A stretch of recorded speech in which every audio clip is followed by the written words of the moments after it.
Hello po mga kababayan, si Dante Maravillas.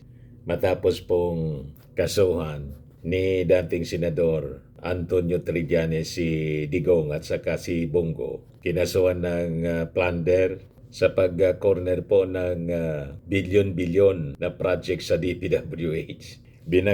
Binagbaka naman po ni dating Senador Trillanes si Baguio City Mayor Magalong.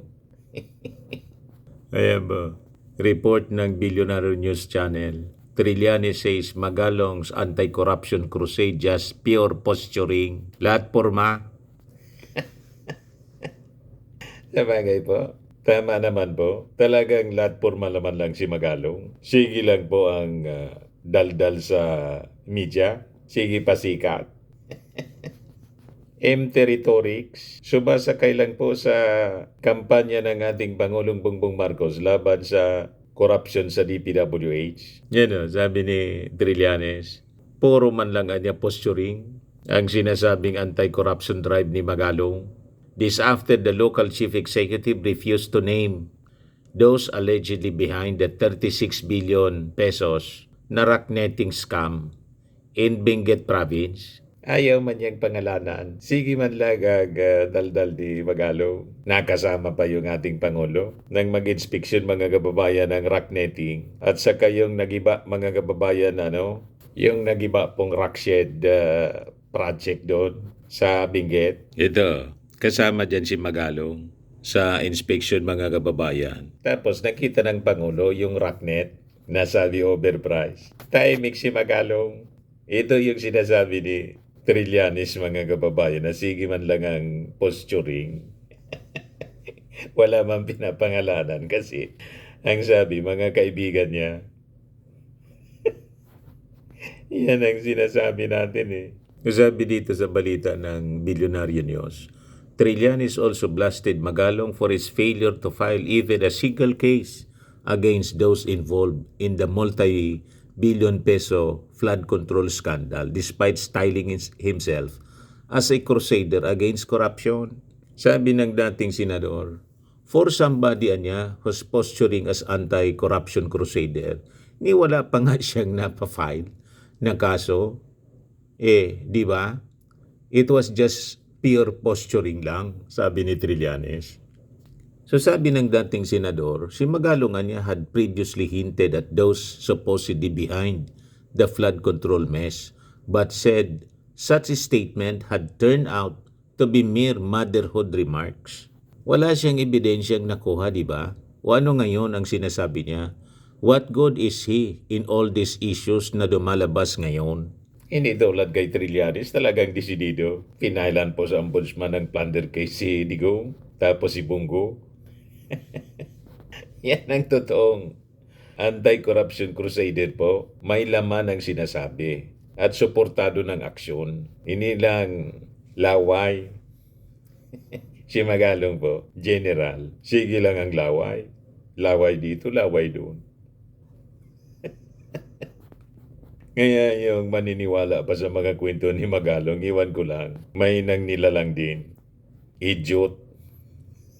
Moron. Di ba? So sabi po ni Trillanes, may nasabi ba siya na pangalan? Kung may nasabi siyang pangalan, asan yung ebidensya mo? Kung meron kang ebidensya, ba't di mo final? The controversy stemmed from a previous testimony of former Public Works Secretary Manuel Bunuan who claimed that the rocknetting flood and slope protection projects began during the Duterte administration. Trillanes had accused Magalong of shielding the Dutertes, a claim that the Baguio mayor has denied, saying his duty was to seek out the truth. Ang tingin ko, ang truth para kay Magalong, kung ang sabit po, hindi kampo ng Duterte, yun ang truth sa kanya. Pero pag sabit ang Duterte, walang katotohanan. Barkada si Bongo.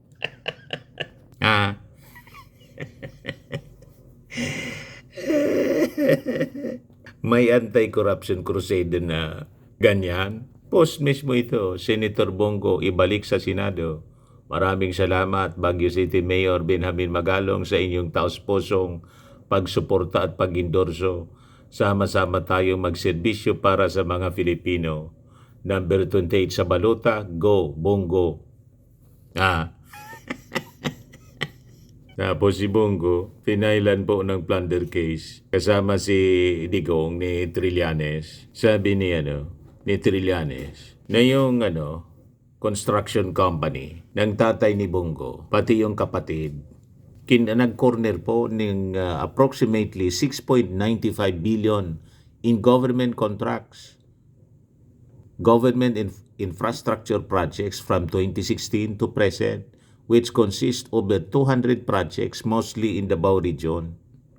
According to Trillanes, the two had been committing this act since Duterte's tenure as mayor of Davao City until his presidency. Ito yung CLTG, na ang kahulugan ng CLTG, pag tiningnan mo, acronym siya ng pangalan ni Bongo. Yan ang initial po ng CLTG, Christopher Lawrence Tesoro Go. CLTG Builders, pag-aari ng tatay ni Bongo, tapos yung kapatid niya, Alfredo Builders. Yun ang kumorner. Nang sabi ni Bongo, mga kababayan, wala man niya kung kinalaman dyan. Naniwala kayo? Sabi ni Trillanes, Bongo is the main plunderer because he was the central figure connecting his father and brother. His relationship with Duterte made this whole thing possible. Duterte was the one signing and approving, but behind him was Bongo, sabi ni Trillanes. So naintindihan na ninyo kung bakit tahimik si Magalong pagdating kay Bongo at kay Digong. Kaya binagbagan mo, binalatan ni Trillanes si Magalong. Puro ka lang niya posturing, wala ka man pinapangalanan. Kaya sabi ni Trillanes, ito niya si Magalong, pinoprotektahan niya yung mga Duterte. Kasama na siyempre si Bongo, ang kanang kamay dati ni Digong, kasi malinaw po ang relasyon. Di ba, mga kababayan? Mabuti pa si DPWA Secretary Vince Dizon, talagang desidido. Hindi lang salita, kundi gawa. Action man po, walang sinasanto. Ayan ngayon ang latest. DPWH files charges against 22 government officials, contractors in flood control scandal. Ayan flood control projects in La Union in Davao Occidental. First batch lang siya. So sabi dito sa report ng ABS-CBN, in La Union, 12 DPWH officials and Silver Wolves Construction Corporation, the contractor behind the 89.7 million project found to be substandard, were named in the complaint. Meanwhile, in Davao Occidental, 8 DPWH officials and St. Timothy Construction Corporation owned by the Diskaya family were charged over alleged ghost projects worth 179.5 million pesos. The complaints will proceed to the Ombudsman's preliminary investigation phase, which is expected to last 60 days. So BENA will be issued to those involved who will be required to submit their counter affidavits. The Ombudsman is also set to issue a dismissal order against the implicated officials. Ombudsman Jesus Crispin Remulla said Benguet Representative Eric Yap and ACT-CIS Party List Representative Edvic Yap are considered persons of interest in the ongoing probe. Silver Wolves Construction Corporation personal interest here is Congressman Eric Yap, who is known to be the beneficial owner of the company. So sabi ni Boying Remulla, meron na kaming nakuha na transmittal ng pera from the AMLAC papunta kay Eric Yap. So nakita na natin yung pattern talaga na meron talaga silang kinalaman sa kontrata kasi yung transmittal ng pera galing sa mga Diskaya. Remulla also tagged Bulacan 6 District Representative Salvador Pleito for allegedly receiving funds from the Diskayas. Pleito was reportedly the president of SA Pleito Construction Corporation. The Ombudsman is also investigating the Davao Occidental Representative Claudio Bautista for allegedly being the beneficial owner of another construction firm linked to projects in his province.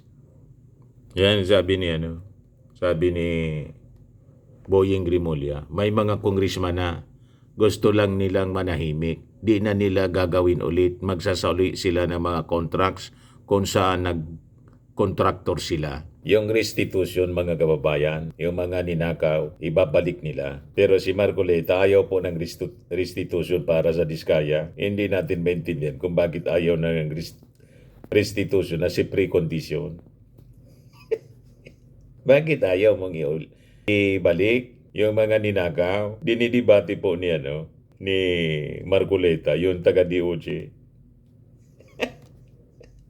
Di ba kaduda-duda yung posisyon ni Marcoleta? Ito po yung mga congressmen, 3 congressmen na dawit at finailan ng kaso sa ombudsman. Ito yung sabi ng DOJ. Anyone who misuse public funds has a legal duty to return the money, calling restitution as a fundamental part of justice. In a statement, DOJ cited Section 5D of Republic Act No. 6981 or the Witness Protection, Security and Benefit Act, which requires applicants for state witness status to meet their legal obligations, including returning stolen public funds. The legal obligation niya is the restitution of stolen government funds. Any person who has misappropriated government funds has a legal obligation to return the same. It cannot be denied that restitution of stolen government funds is an integral part of justice, sabi po ng DOJ. Ayaw ni Marcoleta. Nag-aabogado si Marcoleta sa pamilya Diskaya. Inaaway yung taga-DOJ. Di mo maintindihan si Marcoleta. You are serving the Filipino people. At yung ninakaw na pera, bakit ayaw mong ibalik ng mga Diskaya? Anong meron? Di ba kaduda-duda? Why you defend the Diskayas? At gusto mong ipasok sa witness protection without restitution? Di ba? Ano nangyayari sa iyo, Marcoleta? Hindi natin maintindihan ito mga Duterte senators. Kung hindi yung Duterte yung pinaglilingkuran, yung akusado. Tulad ng mga Diskaya. Ito po, pakinggan ninyo. They cannot even begin to be processed under the law kasi naglalagay po kayo ng requirement which has not been included by law. Sino yung mag-explain? Inaawa yung DOJ. May I be educated on that? Yes, Mr. Chairman. I just wanted to make an attempt to reconcile the debate on this matter. There's actually no Si Andres. inconsistency. First, it is correct that under Section 10, the law provides for the qualifications for a person to be qualified as a state witness. Nandun po yung materiality at absolute necessity ng testimony ng tao at corroborated po to on its material points by other witnesses and that he is not the most guilty. Okay. Now, under Section 5, which refers to the memorandum of agreement that has to be executed between the DOJ and the potential state witness, nakalagay din po dyan yung necessary matters that should bind the agreement dito po sa Witness Protection Program. And under Section 5, letter D, nakalagay din po dyan kung ano po yung legal obligations and civil judgments or civil aspect of the case against him. Ang ibig lang pong sabihin niyan, kakausapin naman po siya, maaari pong i-process yung application niya, but under the first statement under Section 5, What specific provision under that law, under that provision? Section 5 po says Ano nga, that basahin mo. before a person is provided protection under this act, he shall first execute a memorandum of agreement Okay. which shall set forth his responsibilities including the following. Oh, ano So nga? kasama po dun sa mga obligations. Ano nga? Ito po, to comply with legal obligations and civil judgments. So doon sa civil judgments po, this refers po to the civil obligation pertaining to the May crime. civil judgment. No. We're saying legal obligations. Ang basis po ng legal obligations The basis of legal obligation is the law itself. is the law itself, Oh, which walang includes, nakalagay na restitution, bakit mo ikokot yung which includes memorandum? po other provisions of law, including the Civil Code on unjust enrichment.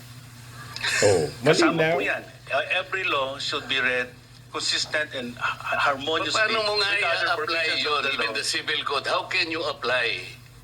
Paano, ano yung i-restitute niya? Alam mo, magkakatalo lang tayo rito eh.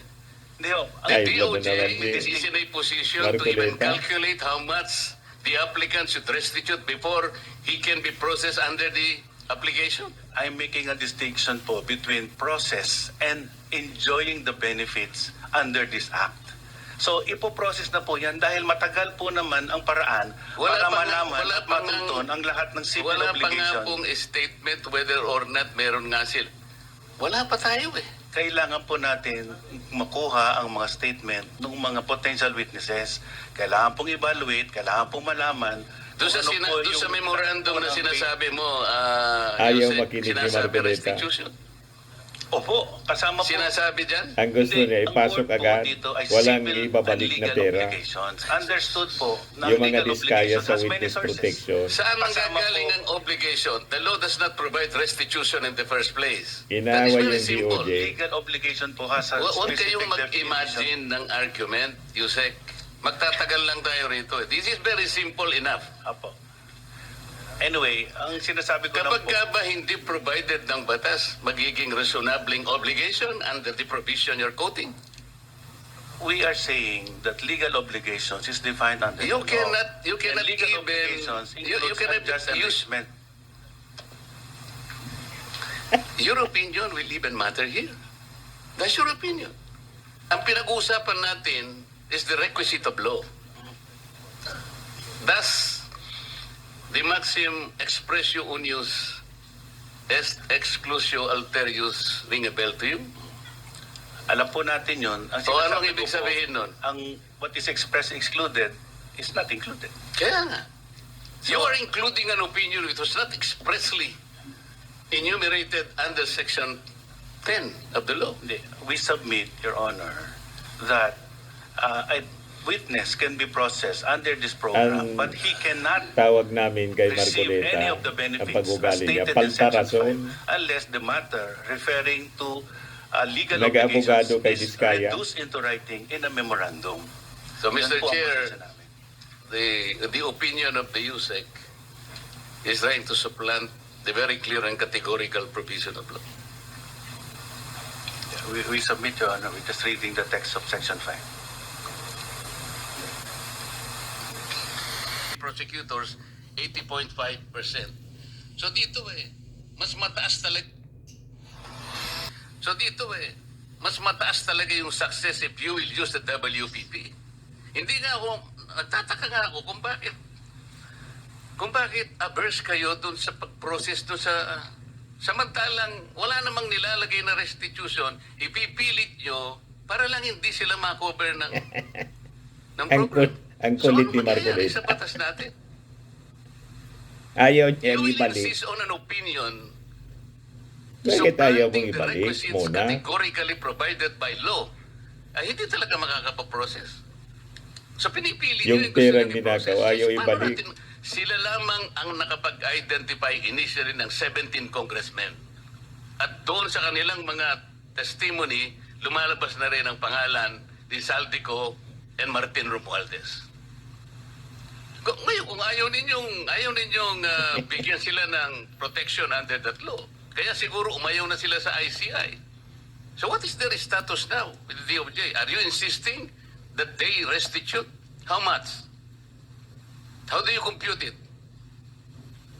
If I may, Your Honor. Oh, yes. If I may, Your Honor, to be consistent, the Department of Justice. No, you are not consistent from the beginning. Huwag mo sasabihin yung to be consistent. Okay. There is no consistency here. Sige po. Magkano ang gusto nyong restitute nila in the first place? Okay. Wala pa po sa estado na ganon. So mga tweet, hindi mapoprocess talaga yan. Pinoproseso po namin, Your Honor, yung kanyang application.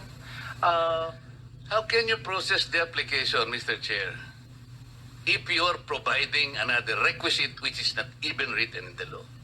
You are imagining something that is not within the law. You are Department of Justice. Ito yung sinasabi ko sa inyo. You're supposed to be the chief. Pwede ho bang magdagdag, Your Honor? Sigang dandal halimbawa niya, po, hindi man sa pagitan po ng pinapakinggan yung paliwanag ng DOJ. In-invite pa niya. statement mula sa witness. Sinabi ng isang witness, 'di ba? Kasama ako sa sindikatong ito. 'Di ba? At dahil sa kumita ako dito sa pagsali ko sa sindikatong ito, kumita ako ng 10 milyon. Kuha sa huba naman, hindi pa kukuhanin ng DOJ Correct. bago siya matanggap sa Witness Protection Program. Correct. Mga practical na aspeto lang po, Correct. Your Honor. So ano nga sinabi sa inyo ng mga diskaya? Ah, Na-determine ninyo kung magkano ang kinita nila? diba? Kaya po, Your Honor, Kaya Napanood pinaprocess nyo na niya. ba? Did they admit to you na sila ay nangulimpat ng ganito karaming pera? I have to explain myself. Opo. Hindi ko dinidepensa ng mga taong yon. Opo. Hindi Ginawa ko lamang dinidipinsa. yun doon sa Dinidipinsa nalalaman talaga. ko na ma-identify natin ang pinaka-mastermind dito. Yun lang, wala nang iba. Kung gusto nyong ang ma-identify, puro butete at saka sapsap, bahala na kayo sa buhay nyo. Gusto rin po namin, Your Honor. Gusto nyo pala eh. Opo. Why are you putting a requirement that is not within the law? Tsaka na natin sila pag na-prosecute na natin yung mandarambong, na-prosecute na natin yung mastermind, bakit makakalampas pa sila sa civil liability? Of course, the court will, in proper time, adjudicate kung anong dapat nilang isoli sa gobyerno. That is the only time when restitution can be done. Kasi mayroong court order eh. Pero sa ngayon, will you abuse your discretion na kaya niyong gawin ito kahit na wala sa batas? How can the Department of Justice do that? You're supposed to be the embodiment of justice. Mr. Kaya sabi po ni Attorney Wilfredo Garrido, why does Marcoleta niya keep insisting that the Discayas not fork over the money they stole in return for the state protection? Surprise, surprise. It's already moot in academic. Whether he likes it or not, much of what the Discayas own that are not buried deep underground have already been seized, confiscated, frozen, attached. Confiscated 28 of their more than 40 luxury cars already in the hands of customs. Attached the real properties in their names or of their children, companies, agents, and assigns. Those confiscated can be immediately sold and their proceeds turned over to the government. Those frozen and attached are encumbered until final judgment. Assets out of government reach are cash or jewelry held in secret vaults or deposits. Those abroad and deep underground. It will take a lot of sniffing around before the government can lay its hand on them. Less valuable, such as construction equipment, can be left to rot. Does Marcoleta want all this released? In his dreams, not even his DDS colleagues in the Senate want this to happen, or those baying the streets. Only Marcoleta wants the Discayas to keep their ill-gotten gains. The Discayas have no leverage left. They are in no position to make demands. He can raise his voice. He can pound the table. He can browbeat the DOJ officials appearing before him at the Senate inquiry. He cannot save the Discayas, not for 1 billion pesos. Yan nga hindi natin maintindihan kung bakit. Sabi ni hindi man ang niya ako nagdidepensa. Pero ang ginagawa niya, nagdidepensa. Sa mga Diskaya. Yan ang katakataka. Bakit ganun ang ginagawa ni Marcoleta? Ang dapat niyang idepensa, yung interes ng mga mamamayang Filipino, hindi ni Diskaya. Di ba? Talaga itong mga Duterte senators. May problema. Kung hindi ang idepensa yung mga Duterte, yung mga akusado tulad ni Diskaya. Pero ang sumusweldo sa kanila, yung mga mamamayang Filipino, yan ang nakakalungkot po. Tama? Yeah, tama yung sinabi po ni Atty. Garrido. Ayan man lang po mga kababayan. Ako po si Dante Maravillas. Bye-bye. God bless.